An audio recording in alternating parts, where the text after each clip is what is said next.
Fans. Do you remember how you felt? When you heard the opening music or saw a cowboy riding alone through the red dust, you knew Tombstone was on. The TV was small and the picture was fuzzy back then, but Wyatt Earp was still as strong as stone.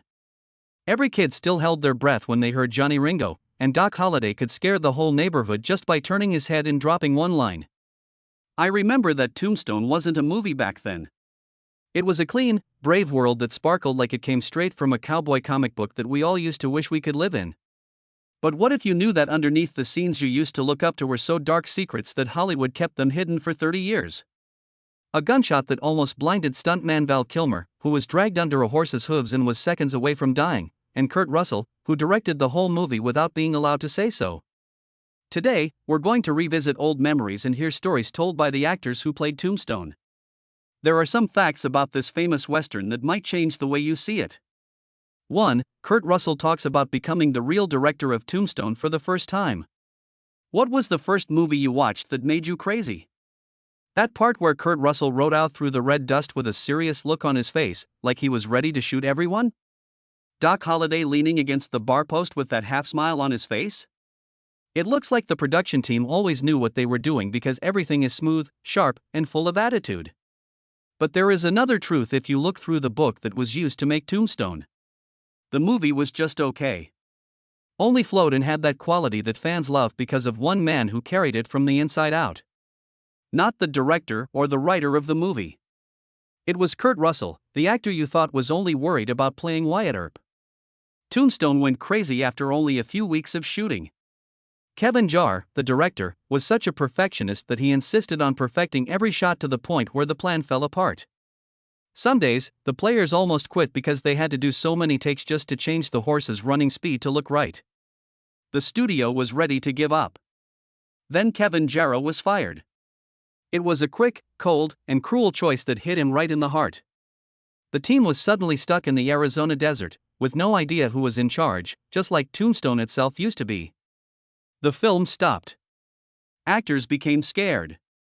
Crew members were quiet while they waited for orders. Kurt Russell then did something that no one could have thought of. The head was taken over by him. But out of sight. Not a meeting. There was no news. Not any forms. People saw Kurt standing next to the camera the next morning going over shots with the group. Changing how things are done. Cutting out speech that isn't needed. Angles for planning. Having one person stand in a certain place. One more place to look. Setting the mood for each scene.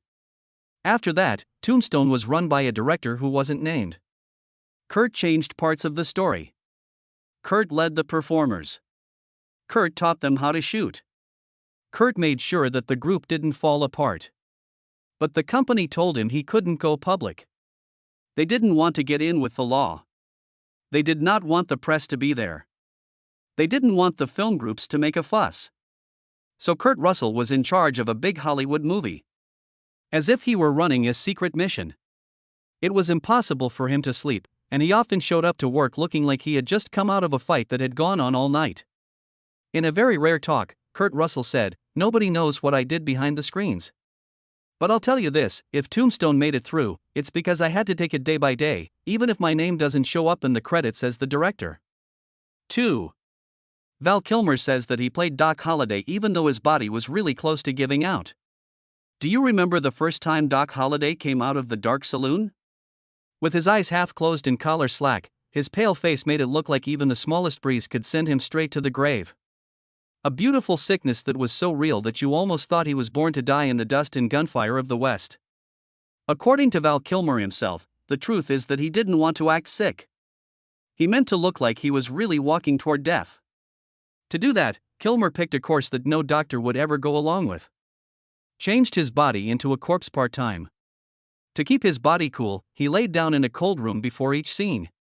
His skin would get dry because he didn't drink much water. His lips would crack, and his energy would slowly go away on their own. He took short, shallow breaths and stiffened his muscles to make each line feel like it was under a lot of stress.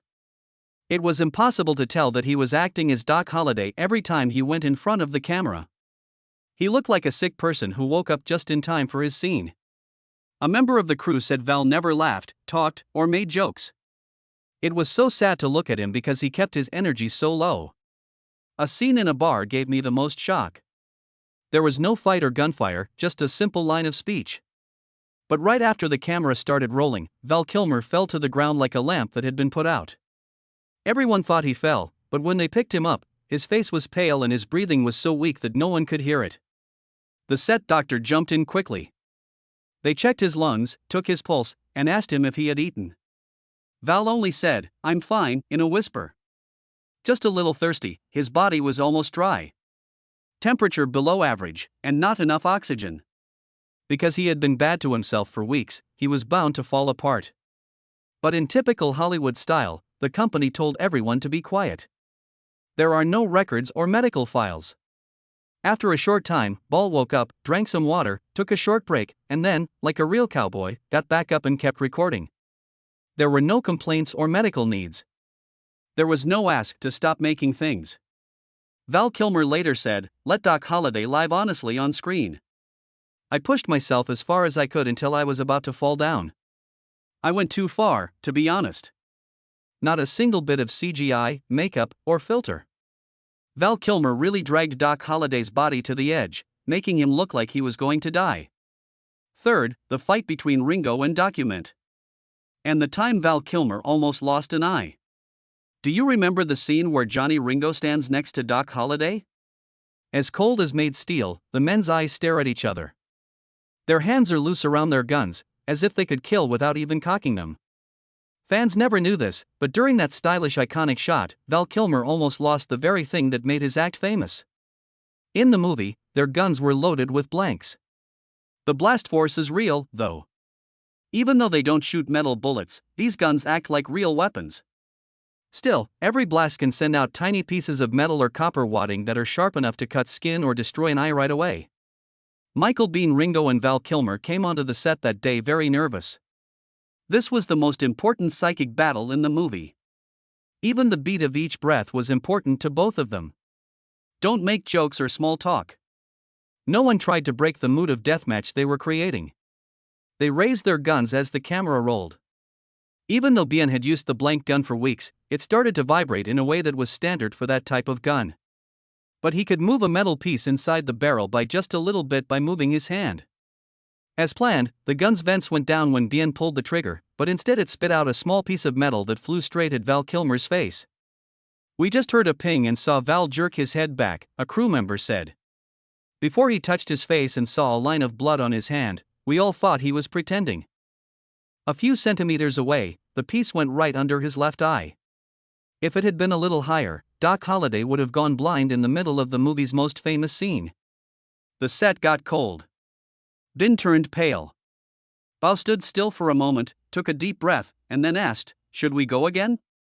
He kept taking videos. No break, no whining, and no one to blame. As if almost losing an eye were just a fun little accident that happened behind the scenes. The company found out about it right away. And buried it right away. It would have cost a lot of money and time if the press had known that an actor was almost blinded by a gunshot. Safety investigations would have been stopped because of the publicity. So the whole thing was erased from all records. There was no report, paperwork, or public word about it. People who were there are the only ones who can remember it. Sam Elliott talks about the accident that almost killed him. That big TV in the living room was used to watch Tombstone. Have you ever thought about why Sam Elliott's Val Earp would stand straight up and then lean slightly to one side, like he was hiding something? I used to think it was the lighting, the horse, or the fact that he chose to play an old, worn-out cowboy. But when I heard Sam Elliott himself explain it years later, I realized that it wasn't the photography or the acting that made the difference. It was proof of a fall. He was hit so hard that his ribs broke right there on set. Everything about that day was supposed to be okay. The Earps were supposed to ride through towns covered in thick desert dust that you could taste just by standing still. But for the horses, the dust, the machines, and the dozens of people who were swarming around made it easy to get scared. Sam Elliott's horse jerked sharply when the director yelled action. It was like someone had thrown a bucket of ice water on it. No one had time to answer. When Sam was thrown off the horse, he hit the hard ground with a thud that made everyone's blood run cold. He didn't move. His face was covered in dust. After a short time, people began to fear the worst. One of the helpers remembered, "We saw how he fell and thought, that's it. Things just broke in half for Virgil Earp."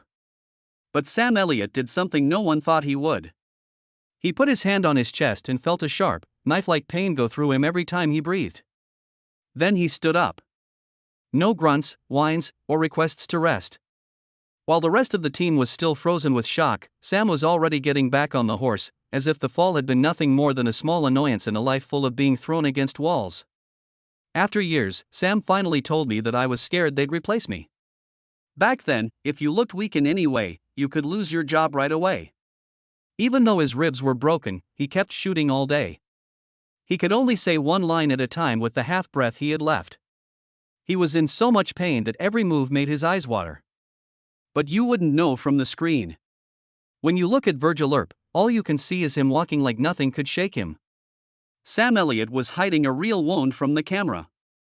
The picture, on the other hand, made him look more like a Western hero than ever. 5. In all the behind-the-scenes stories about Tombstone, Val Kilmer talks about a shooting scene that was cut. It almost hit Kurt Russell in the ear. At a fan event, Val Kilmer told this story, which made everyone in the room quiet. On that day, they were filming a gunfight in the street, and many players kept firing blanks. The issue was that blanks aren't completely fake. It's real dynamite. There is real blast force. And the padding that comes out of the gun can still hurt you. Val Kilmer said that Kurt Russell was standing next to him when they were practicing and getting ready. An extra cowboy who was playing the other side was told to fire a warning shot into the air. Not hard at all. But when he pulled the trigger, the barrel tipped a little to the right, and a piece of metal wadding shot out at Kurt Russell's ear with enough force to cut the air. Val says that I heard a whiz. And saw Kurt grab his ear right away. There was a small chance that piece would have gone right through his ear or into his brain if it wasn't straight. It was very quiet on the set. The extra almost fell over from shock. Thank goodness the piece only just missed Kurt's ear, leaving a small cut that wasn't serious enough to send him to the hospital but strong enough to make him dizzy from the close blast. The studio shut down right away that same day. The scene took the guns away, checked all the props again, and, in typical 1990s Hollywood style, gave the order. This shouldn't be talked about. Keep the press from smelling it. Later, Kurt Russell told everyone in the calmest but scariest way. I didn't know how lucky I was until they showed me the direction I was facing. I wouldn't be here to say this if I had been half a step to the side. The fight scene was cut from the movie. Not because it didn't look good. Because it almost killed the person who stopped Tombstone from falling down in the first place. Fans would have seen the movie very differently in 1993 if they had known this. 6. Bill Paxton says he's afraid of being ignored. Tombstone wasn't a place for kids to play. Every name there was there, like Kurt Russell, Val Kilmer, and Sam Elliott. Giving the picture a weight so great that a single look could freeze it. But when Bill Paxton, who usually played nice, happy, normal people, walked onto the Tombstone set, it was like going into a lion's den. He once said that working with Kurt Russell for the first time was like being next to a storm in the shape of a person that was about to blow up. And Paxton told the truth because of Val Kilmer's very sharp eyes as Doc Holliday.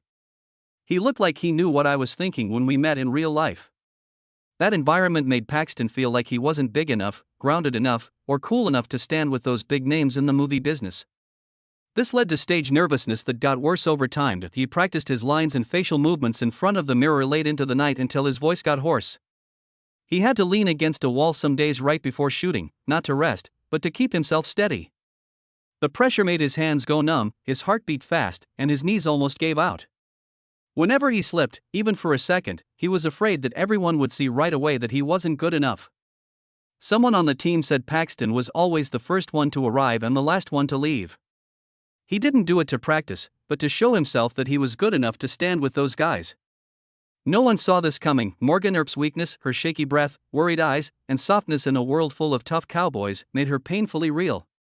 Morgan was the younger brother and the one who always tried to keep the family together. He was also the most emotional and vulnerable. Bill Paxton lived that fact off camera by accident. The fear, the shaking, and the pressure were all there when the camera rolled. All of that turned into the most moving act of his career. Bill Paxton later said that he was in the way of Russell Kilmer and Elliott. I saw myself as the weaker person all the time. My body was shaking so badly some days that I had to lean against a wall to stop. But that fear is what made me understand Morgan Earp better than anyone else. Among a group of guys who rode horses, fired guns, and kept their feelings inside, Bill Paxton brought something very rare: real heart. A man who wanted to show that he was strong, good, and deserving enough to stand with heroes. And that's why no one else could match him. He turned into the beating heart of Tombstone. 7. It's 40 degrees. Desert heat. And the real reason why many players in Tombstone coughed up blood. Have you ever watched Tombstone and thought that the rolling clouds of dust, the harsh sunlight, and the actors' sweaty faces were just beautiful visual effects? Well, get ready for this. That wasn't all fake. It really was that hot, and their bodies did start to break down. The Tombstone set was in the middle of the Arizona desert, where it could feel even hotter than 40 degrees at noon. When you were standing in places where lights and cameras were baking you and making you feel hot. It was hot and dusty, and there was the smell of horses. Dozens of people had to wear 3 layers of clothes: a shirt, jacket, leather coat, belt, gun, and a hat with a wide brim. To make me sweat like crazy, I had to just stand there. Running, riding, or shooting made it even worse. One extra remembered: in the big fight scene, I was yelling and running until I started coughing. When I raised my hand, I saw real blood mixed with dirt. That wasn't the only case. It was very hard for many people to breathe because they were breathing in fine dust from horses, the ground, and blasts. When you're constantly moving around in very hot weather and your lungs are getting upset, you almost always cough up blood. The medical team asked over and over to stop shooting so the actors could rest, drink water, and cool off. They even suggested cutting down on the number of scenes that took place outside. But the producers didn't say anything at all. Time can't slip away from us. It looks more real the more they cough.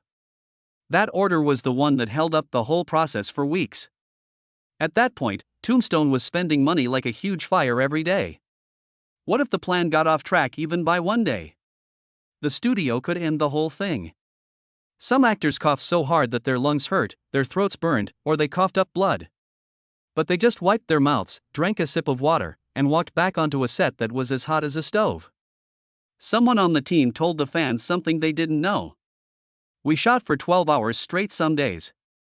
By late afternoon, everyone on the team was coughing at the same time, like a chorus. They didn't ask for a break because no one wanted to be the first one. If you ever said that Tombstone looked eerily real, it's because everything in it was real. There was real sun, real dust, real tiredness, and real coughs with a little red in them. In order to make the Wild West seem real and alive on screen, the players had to breathe real air. At first, Val Kilmer wasn't supposed to play Doc Holliday. Most people who like Tombstone now think that Val Kilmer would be great as Doc Holliday. In the beginning, though, the truth behind the scenes was very different. The role of Doc Holliday was never made just right for Val Kilmer. Kurt Russell himself said that the company wanted someone else at first because they had a bigger name at the time. Too many people thought Val Kilmer was too unreliable and stubborn, and likely to take over the show. The company thought he had made Doc Holliday into Val's own movie. But after a short reading, Russell said it was like seeing lightning strike the room. Val wasn't reading. He was living inside them. I knew right away that no one else could be Doc Holliday when he looked at me. Russell spoke out for Kilmer against the company and even asked them to change the way they were casting. Afterward, he said, if they turned down Val, I would have quit the role. The town of Tombstone wouldn't be the same without Doc Holliday. For a while, that choice caused a lot of trouble inside the group. Some directors said no because they thought Russell would mess up the plan. They had to back off in the end, though. And that changed the course of movie history. Doc Holliday became one of the most loved figures in American movies thanks to Val Kilmer. A lot more than anyone thought it would be. Based on what one crew member said, when Val walked onto the set for the first time, there were no more questions. When he spoke, everyone on board went silent. Doc Holliday had indeed shown up. Doc Holliday might have been played by someone else, and Tombstone might not have become the legend it is today, if that stop was not made. 9. The stuntman who almost died on set when he was pulled under a horse. People get chills when they see scenes in Tombstone where dust clouds scream gunshots and horses pound the ground. It feels like real life. But one of those times was very close to becoming real in the most literal sense. A mistake that would have led to a real death on screen for Tombstone if only a few seconds or inches had been different. Dozens of actors and horses charged through the scene, making it look like a town-wide brawl. The set became a dirty, loud, and tense mini-war zone. In the middle of all that, one stuntman had to do something simple. He had to run across the street, avoid the horses, and fall. This was a move he had practiced many times. But one small mistake is all it takes for bad things to happen in chaos. That's exactly what took place. His belt stuck on a big horse's stirrup. The stuntman was pulled off the ground by a rough jerk. The horse then took off running. Gunshots and yelling drowned out his screams, so no one heard him. No one saw them drag him.